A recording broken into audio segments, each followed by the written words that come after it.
Terima kasih kepada kalian semua yang sudah hadir di sini. Kita punya diskusi yang sangat penting dalam waktu yang terbatas untuk menjawab pertanyaan itu yang diajukan baik oleh Presiden maupun penerbit kita, Josh Katz, tentang apa yang sedang terjadi.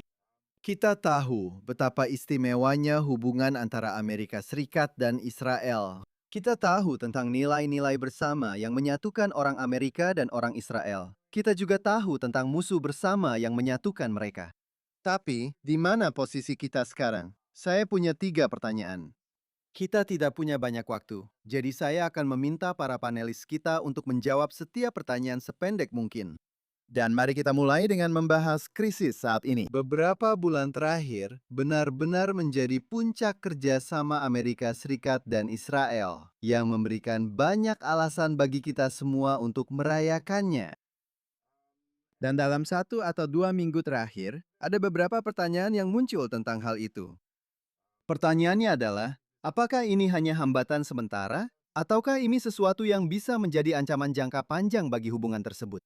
Mari kita mulai dengan berkeliling dari sisi kanan panggung ke sisi kiri panggung. Jadi pertama-tama, terima kasih banyak sudah mengundang saya ke sini. Saya pikir ada perubahan mendalam dalam hubungan antara Israel dan Amerika. Saya menyebutnya dari klien menjadi sekutu. Israel dulunya adalah klien Amerika dalam banyak hal. Kami dulu 100% didukung dan sangat membutuhkan dukungan mereka.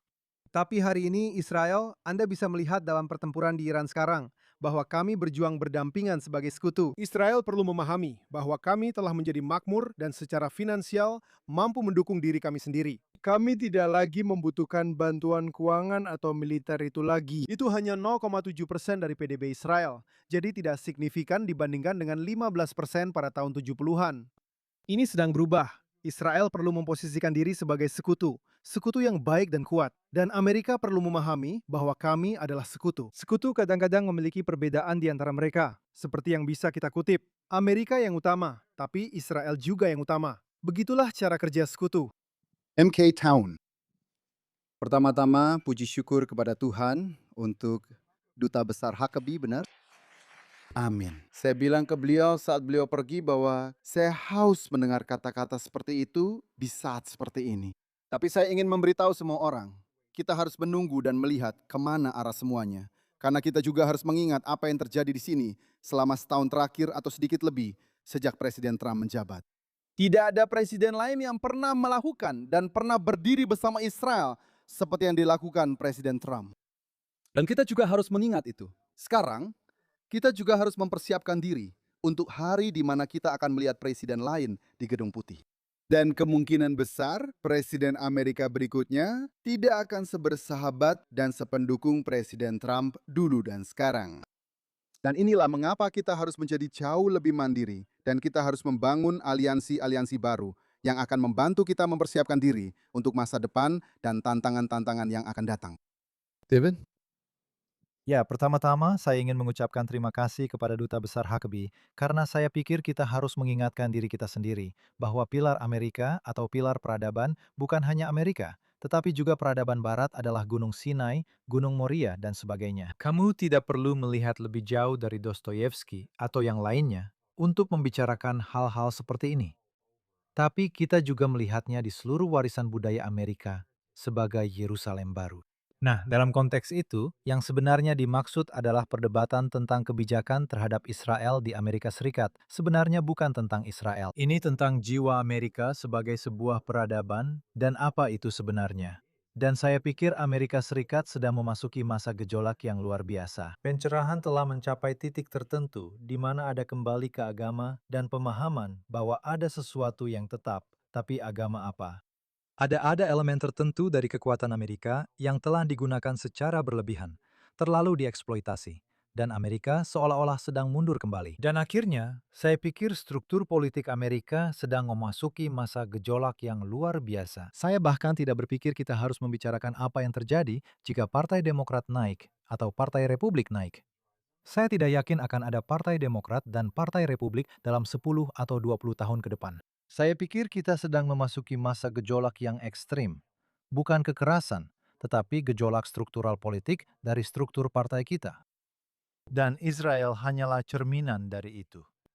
Jadi ini adalah kabar baik karena Israel sebenarnya bukan penyebabnya, tetapi ini juga kabar buruk karena ada kekuatan besar yang sedang bekerja di Amerika Serikat yang pada akhirnya akan menentukan kemana kita akan menuju. Oke, pertanyaan kedua saya untuk kalian bertiga adalah, di mana kalian melihat ancaman terbesar terhadap hubungan istimewa ini? Kita tahu aliansi merah hijau yang telah menyebar ke seluruh Eropa antara kaum Marxis dan Islamis. Kita tahu di dalam Amerika Serikat ada kelompok kiri antisemit yang semakin bangkit dan tampaknya telah mengambil alih sebagian besar Partai Demokrat. Dan kita tahu ada minoritas di dalam Partai Republik yang masih sangat vokal dan bisa dibilang sama-sama woke dan antisemit. Saya akan mulai dari sisi ini. Kita akan berputar ke arah sebaliknya. David, apa yang paling kamu khawatirkan? Ya, karena menurut saya, perpecahan utama dalam masyarakat Amerika dan sebenarnya di masyarakat Barat adalah antara mereka yang masih membela warisan peradaban Barat dan mereka yang ingin menghancurkannya. Aliansi Merah Hijau, saya juga akan menambahkan munculnya fasisme coklat, hitam, atau warna apapun yang ingin Anda sebutkan. Jadi menurut saya, itulah yang paling membuat saya khawatir, yaitu perdebatan itu. Dan saya pikir itulah cara kita harus mengatur diri kita sendiri di dalam Amerika Serikat maupun secara eksternal. Dan inilah yang benar-benar harus menjadi fokus Israel, yaitu apa saja fondasi peradaban Barat yang telah dijelaskan dengan sangat baik oleh Duta Besar HKB. Ada beberapa elemen tambahan selain itu. Tapi fondasinya, saya rasa hal yang paling membuat saya khawatir adalah kenyataan bahwa di Amerika Serikat, kita mulai kehilangan kemampuan untuk memahami fondasi kita sendiri, warisan kita sendiri. Dan bersamaan dengan itu, muncul gerakan-gerakan kuat yang pada dasarnya ingin menghancurkan peradaban Barat dari dalam. Ya, saya setuju. Saya rasa selama keistimewaan Amerika masih berjalan, maka aliansi ARS Hak Israel juga akan berjalan. MK Tal, bagaimana menurut Anda? Saya akan jadi yang kedua untuk pertanyaan ini. Oke, kali ini. Menurut saya, bahayanya bukan untuk Israel. Saya pikir bahayanya seperti yang sudah dikatakan di sini adalah untuk peradaban Barat. Dan lihatlah apa yang sedang terjadi sekarang di Eropa. Maksud saya, bahkan sebelum Amerika, jangan dulu bicara tentang Amerika. Lihatlah apa yang sedang terjadi sekarang di Eropa. Lihatlah bagaimana Eropa kehilangan segalanya, diambil alih dari dalam, dan tidak memiliki kemampuan untuk melawan balik. Dan dalam hal itu, saya pikir fakta bahwa Israel telah menunjukkan dalam 2,5 tahun terakhir, ketika semua orang mengira bahwa kami akan menyerah, kami akan berhenti berjuang, dan kami telah menunjukkan kepada dunia bahwa kami akan terus berjuang. Kami akan bertarung sampai akhir. Kami kuat, kami adalah bangsa yang bangga, dan kami memiliki kemampuan untuk berjuang sampai akhir. Saya pikir ini menunjukkan nilai Israel bagi dunia. Jadi bahayanya bukan untuk Israel, bahayanya sebenarnya untuk dunia. Ancaman nomor satu bagi Amerika. Ancaman nomor satu bagi Amerika adalah Ikhwanul Muslimin. Cher dan Ikhwanul Muslimin sedang berusaha mengambil alih Florida dan Texas sekarang. Pertama mereka mengambil alih Florida, lalu mereka mengambil alih Texas, dan kemudian Amerika jatuh. New York mereka sudah kuasai. Sekarang ini bukan hanya ancaman bagi Amerika, tapi juga ancaman bagi Israel. Dalam 15 tahun dari sekarang, Israel akan berperang dengan Mesir. Ikhwanul Muslimin pada akhirnya akan mengambil alih Mesir. Ikhwanul Muslimin, yang merupakan jihad Sunni, sekarang setelah kita melemahkan jihad Syiah, akan menjadi ancaman bagi dunia. Turki sekarang sedang mengambil alih. Fidan Khan, siapa namanya? Menteri Luar Negeri Hakan Fidan, Menteri Luar Negeri Turki, mengumumkan bahwa kami telah mengambil Aleppo, kami telah mengambil Damaskus, dan Yerusalem adalah berikutnya. Jihad Sunni adalah musuh berikutnya. Israel harus kuat, Amerika harus kuat. Sayangnya, Amerika lemah. Sekarang, bayangkan Anda adalah Perdana Menteri Israel hari ini. Dan Anda memahami bahwa dalam 15 tahun, Anda akan berperang dengan Mesir, dan Anda tidak tahu siapa yang akan menjadi Perdana Menteri, Presiden Amerika Serikat dalam 15 tahun ke depan. Apa yang Anda lakukan hari ini untuk menghadapi tantangan itu? Bahkan jika itu terjadi di Amerika, Ikhwanul Muslimin mengambil alih Texas dan Florida. Bayangkan di mana posisi Amerika nanti. Itu adalah ancaman bukan hanya bagi Israel, bukan hanya bagi masyarakat Barat. Itu adalah ancaman bagi kemanusiaan, bagi umat manusia. Bagus sekali. Pertanyaan terakhir saya untuk kalian bertiga adalah, seberapa mandiri Israel bisa dari aliansi dengan Amerika Serikat meskipun Israel sangat menghargainya? Yang telah kita lihat dalam beberapa tahun terakhir, dengan seorang presiden sebelum Presiden Trump yang tidak begitu bersahabat.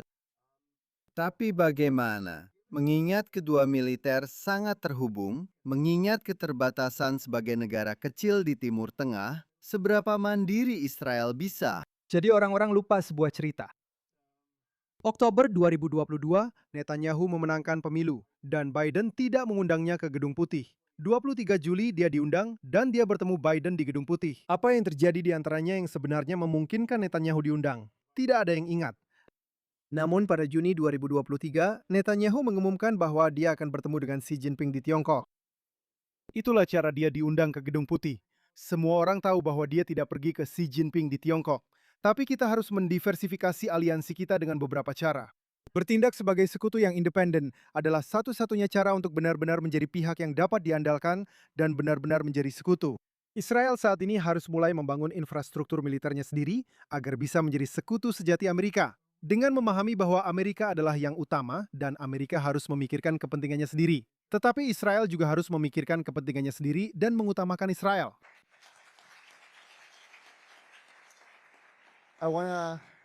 Saya ingin menjawab itu dengan menjawab Wakil Presiden J.D. Vance. Saya berharap salah satu dari kalian akan melakukannya. Oke, jadi saya akan menjawabnya.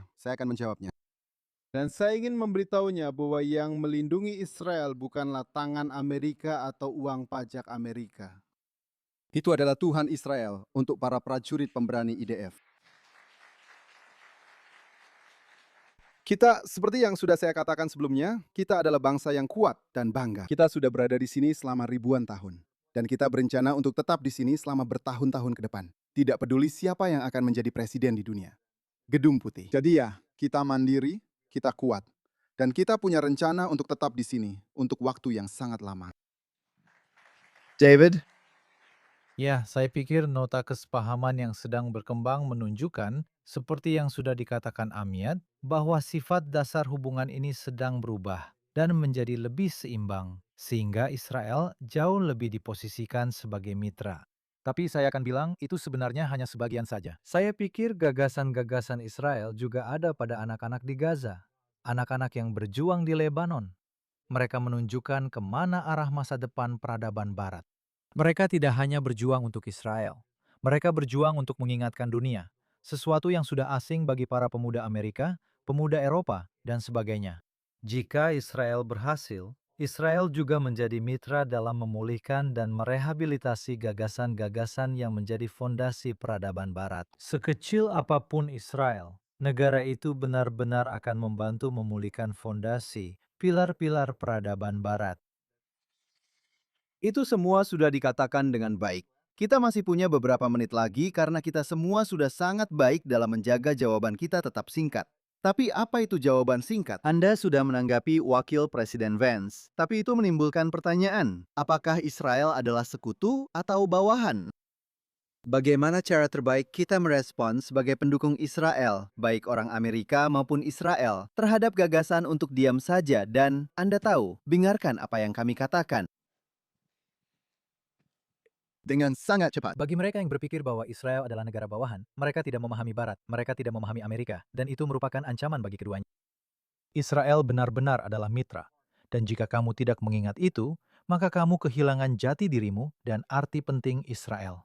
Jadi saya benar-benar tidak melihat bagaimana mungkin Amerika bisa bertahan jika mulai kehilangan jati dirinya sedemikian rupa.